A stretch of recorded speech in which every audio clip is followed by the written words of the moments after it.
জাপানের যে দলটা ফুটবল বিশ্বকাপ খেলতে এসেছে সেই দলটার মূল অ্যানালিস্টদের সঙ্গে আরো এক্সট্রা 25 জন টিম অ্যানালিস্ট আছেন, যে 25 জনের প্রত্যেকেই বিশ্ববিদ্যালয়ের মেরিটোরিয়াস স্টুডেন্ট। এই 25 জনের মধ্যে 15 জন ইউনিভার্সিটি অফ টোকিওর স্টুডেন্ট, 10 জন ইউনিভার্সিটি অফ শুকুবার স্টুডেন্ট। আপনি শুনে অবাক হতে পারেন যে একটা বিশ্ববিদ্যালয়ের স্টুডেন্ট কিভাবে একটা প্রফেশনাল ফুটবল টিমের অ্যানালিস্ট হতে পারে। এটাই বোধ হয় জাপান। জাপান ফুটবলটাকে এমন একটা পর্যায়ে নিয়ে গেছে যে জায়গাটাতে ফুটবলটাকে তারা এডুকেশনাল পারপোজও ব্যবহার করছে। ইভেন জাপানের এই দলটার অন্যতম বড় তারকা ছিলেন কারু মিতোমা, যিনি ইনজুরির কারণে এই বিশ্বকাপটা খেলতে পারেন নাই। তার পোস্ট গ্রাজুয়েশনের সাবজেক্টটা হচ্ছে ড্রিবলিং, অর্থাৎ ফুটবলে যে আমরা ড্রিবলিং করি না, সেটা হচ্ছে তার পোস্ট গ্রাজুয়েশনের সাবজেক্ট। তার মানে আপনি চিন্তা করে দেখেন জাপান ফুটবলটাকে আসলে কোন লেভেলে চিন্তা করছে, কিংবা স্পোর্টস সায়েন্স কিংবা স্পোর্টস এডুকেশন পুরো বিশ্বব্যাপী কত ভাস্টলি, কত প্রমিনেন্টলি আসলে চিন্তা করা হয়। আমি বহু বছর ধরে স্পোর্টস সায়েন্স এবং স্পোর্টস অ্যানালাইসিস কিংবা স্পোর্টস এডুকেশন নিয়ে কথা বলে আসছি, যেটা আমাদের বাংলাদেশের মানুষ অনেকে আমাকে পাগল বলে যে এরকম আবার হয় নাকি, এগুলো আবার হয় নাকি।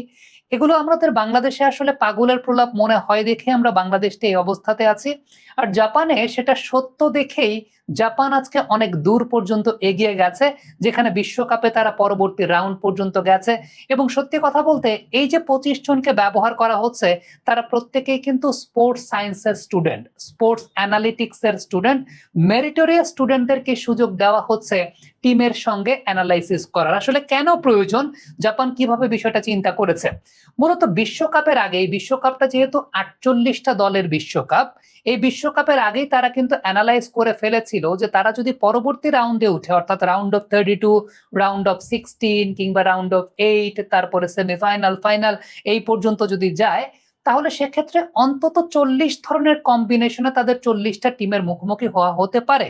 এখন এই যে 40টা টিম, তাদের সবলতা কোথায়, তাদের দুর্বলতা কোথায়, তারা কোন কন্ডিশনে সবল, কোন কন্ডিশনে দুর্বল, সেই ভেন্যুতে পিচটা কেমন, শক্ত নাকি নরম, সেই ভেন্যুতে আগের রেকর্ডগুলো কি, কোন সাইডে আগে থাকলে সেটার রেকর্ড ভালো, টাই ব্রেকারের সময়টায় কোন সাইডটা নিলে পরে সেখানে গোল স্কোরিং রেট বেশি।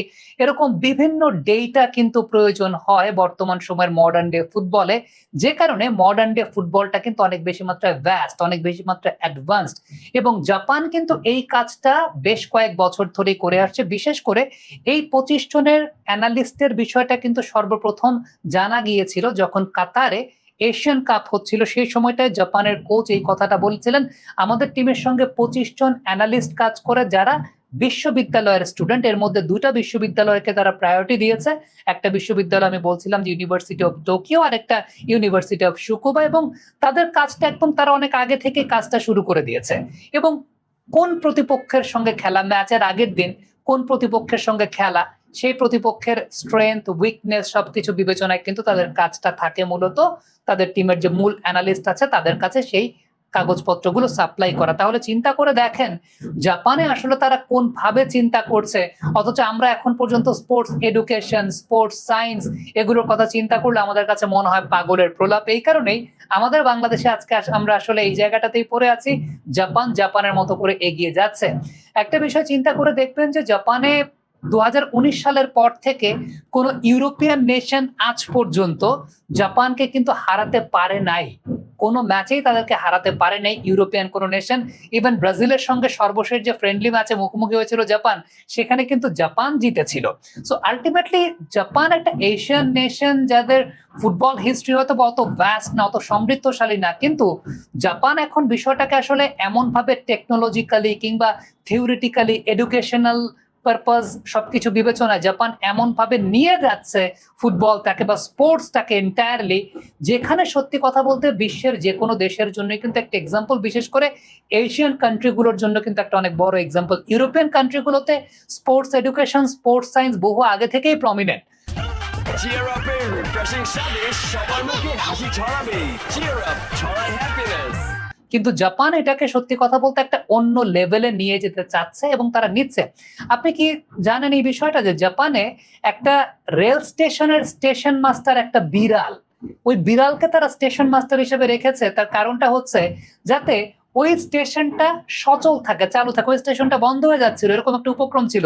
সো বিড়ালকে স্টেশন মাস্টার করাতে এটা একটা টুরিস্ট হাব হয়ে গেছে, শুধুমাত্র ওই বিড়ালকে দেখার জন্য মানুষ এখন ওই রেল স্টেশনে ট্রাভেলিং করে। জাপানে একটা রেল স্টেশন শুধুমাত্র একজন স্টুডেন্ট তিনি তার স্কুলে যাবেন দেখে ওই রেল স্টেশনটা চালু ছিল। তারা এইভাবে চিন্তা করেছে, তারা এইভাবে চিন্তা করে। So this is the thing. আর স্পোর্টস এডুকেশনকে কম্বাইন করা, যেটা সত্যি কথা বলতে আবারও বলি, আমার এই কথাগুলো শুনে আপনার কাছে মনে হতে পারে যে আরে এগুলা কি এরকম হয় নাকি, এগুলা কি এরকম হয় নাকি, স্পোর্টস আর আবার এডুকেশন কি, এই যে স্পোর্টস এর বিজ্ঞানী হতে পারে, ক্রীড়া বিজ্ঞানী, এই কথাগুলো আমার মনে হয় যে ক্রিকেটের পার্সপেক্টিভে যখন বলি আরো 4-5 বছর ধরে আসলে নিয়মিতভাবে বলে আসছি, কিন্তু বাংলাদেশে আসলে এগুলো বলে লাভ নেই। বাংলাদেশে এগুলো কখনোই কোনোদিন ওইরকম কাজ হবে না। আপনি জিজ্ঞেস করতে পারেন যে বাংলাদেশে কি এগুলো হয় নাকি? হ্যাঁ, বাংলাদেশে অনেকগুলো বিশ্ববিদ্যালয় আছে যেখানে স্পোর্টস সায়েন্সের স্টুডেন্টরা আছে, যারা স্পোর্টস অ্যানালিটিক্স জানেন, যারা স্পোর্টস বায়োমেকানিক্স জানেন। আমাদের বিকেএসপি আছে, যশোর বিজ্ঞান ও প্রযুক্তি বিশ্ববিদ্যালয় আছে, আমাদের রাজশাহী ইউনিভার্সিটিতে আছে, ডেফোডিল ইউনিভার্সিটি শুরু করেছিল। আমি দুঃখিত, আমি অন্যান্য ইউনিভার্সিটিগুলোর নাম এখন বলতে পারছি না, অন্য যেসব জায়গায় আছে। কিন্তু এই ছেলে মেয়েগুলো কাজ করবে কোথায়? এদের কাজ করার সুযোগ কোথায়? আমরা কি সুযোগ করে দিয়েছি? আমাদের ফুটবল ফেডারেশনে কি আমরা এই সুযোগটা করে দিয়েছি যে আমাদের যিনি অ্যানালিস্ট আছেন তার অ্যাসিস্ট্যান্ট হিসাবে এই স্টুডেন্টরা কাজ করবে? এখান থেকে বের হওয়া স্টুডেন্ট আমরা 20 জনকে সুযোগ করে দিব, যাদের অ্যানালিসিসের উপর বেস করে আমাদের টিম সাফ খেলতে যাবে। আমরা তো এরকম, আমরা জানি না, আমরা বুঝি না, আমাদের বোঝার দরকারও নাই আসলে। আমরা এমনি অনেক জ্ঞানী, আমরা এমনি অনেক কিছু জানি। এনিওয়েজ, জাপান কিন্তু এই কাজটা করছে। আর একটা খুব ইম্পর্টেন্ট ব্যাপার বলি, সেটা হচ্ছে বর্তমানে মডার্ন ডে ফুটবলে কিন্তু ম্যাচের মধ্যে ইন দ্য গেম অ্যানালাইসিস অনেক গুরুত্বপূর্ণ একটা বিষয়, যেখানে প্রত্যেক টিমেরই কিছু অ্যানালিস্ট থাকেন যারা হয়তো বা হিডেন অ্যানালিস্ট হতে পারে, আবার একদম প্রমিনেন্ট অ্যানালিস্টই থাকেন যারা একটু এলিভেটেড জায়গা থেকে, একটু উঁচু জায়গা থেকে অনেকটা 360 ডিগ্রি ভিউতে বা বার্ডস আই ভিউতে তারা মূলত আসলে পুরো মাঠটা পর্যালোচনা করেন, দেখেন, এবং ওই অনুযায়ী দেখা যায় যে টিম অ্যানালিস্টের কাছে তারা ইনফরমেশন পাঠান। ফার্স্ট হাফে পাঠানো এরকম সম্ভব হয় না, সেকেন্ড হাফে তারা দেখা যায় যে ওই অ্যানালিসিস গুলো পাঠান। এটা প্রত্যেক টিমেরই থাকে। এখন জাপানের এই উইংটা অনেক স্ট্রং। এই উইংটা অনেক স্ট্রং বলতে যেটা বলছিলাম যে বিশ্ববিদ্যালয়ের স্টুডেন্টসরা আছে যারা আসলে কাজ করছে সেই জায়গাটা এমনও হতে পারে যে ওয়ার্ল্ড কাপের মাঠে খেলা হচ্ছে, এলিভেটেড বা উঁচু জায়গায় বসে অপোনেন্টের খেলা দেখছে, নিজেদের খেলা দেখছে, সেখান থেকে ইনফরমেশন গুলো তারা সেকেন্ড হাফের ওই সময়টা জিপিএস ডিভাইসের মাধ্যমে তাদের অ্যানালিস্টের কাছে পৌঁছাচ্ছে। That is completely legal. European ফুটবলে, ক্লাব ফুটবল এটা খুব নিয়মিত একটা প্র্যাকটিস। হয়তো বা জাপানের এই অ্যানালিস্টরা ইন দ্য গেম অ্যানালাইসিসটাও এরকম খুব ভালো মতো করছেন, যে কারণে খুব ইন্টারেস্টিং একটা ব্যাপার দেখবেন, জাপান কিন্তু অলওয়েজ সেকেন্ড হাফে খুব ডেঞ্জারাস থাকে। জাপানের আপনি যদি রেকর্ড খেয়াল করে দেখেন, সেকেন্ড হাফে অলওয়েজ ভেরি মাচ ডেঞ্জারাস। আপনি গত বিশ্বকাপে যদি চিন্তা করে দেখেন, স্পেনের সঙ্গে জাপান জিতেছিল, জার্মানির সঙ্গে জাপান জিতেছিল। জাপান কিন্তু অলওয়েজ সেকেন্ড হাফে খুব ডেঞ্জারাস থাকে। ক্রোয়েশিয়ার সঙ্গে যে ম্যাচটা জাপান আলটিমেটলি ড্র করেছিল, সেটা পরবর্তী সময় টাই ব্রেকারে গিয়ে জাপানকে বাদ হতে হয়েছিল, কিন্তু আপনি যদি মূল খেলা চিন্তা করেন সেখানে কিন্তু জাপান ড্রই করেছিল। সো 19 সালের পর থেকে জাপানকে কিন্তু ইউরোপিয়ান কোনো টিম হারাতে পারে না। তো আলটিমেটলি জাপান হয়তোবা বিশ্বকাপ চ্যাম্পিয়ন হবে না, হয়তোবা জাপান সেমিফাইনাল পর্যন্ত যাবে না, সামনে ব্রাজিল যেহেতু আছে, কিন্তু এই যে তারা এই পর্যন্ত এনেছে, এই পর্যন্ত তারা এসেছে, এটা কিন্তু তাদের ভিশনের একটা অনেক বড় ব্যাপার। আমার দাদা যখন 1994 সালে জাপানে গিয়েছিলেন, তিনি যুব ক্রীড়া মন্ত্রণালয়ের জয়েন্ট সেক্রেটারি ছিলেন, তখন একটা কাপ, একটা মগ আমাদের বাসায় এনেছিলেন যেখানে লেখা ছিল জাপান ওয়ার্ল্ড কাপ 2050 উইনার। অর্থাৎ তারা সেই 1994 সালেই তারা এইরকম একটা পদক্ষেপ গ্রহণ করেছে যাতে 2050 সালের বিশ্বকাপ তারা জিততে পারে। That is called vision. এবং এই কারণে ওই যে কারু মিতোমার কথা বলছিলাম যে তাদের অন্যতম সেরা একজন প্লেয়ার, তিনি কিন্তু তার পোস্ট গ্রাজুয়েশন করেছেন ড্রিবলিং এর উপরে।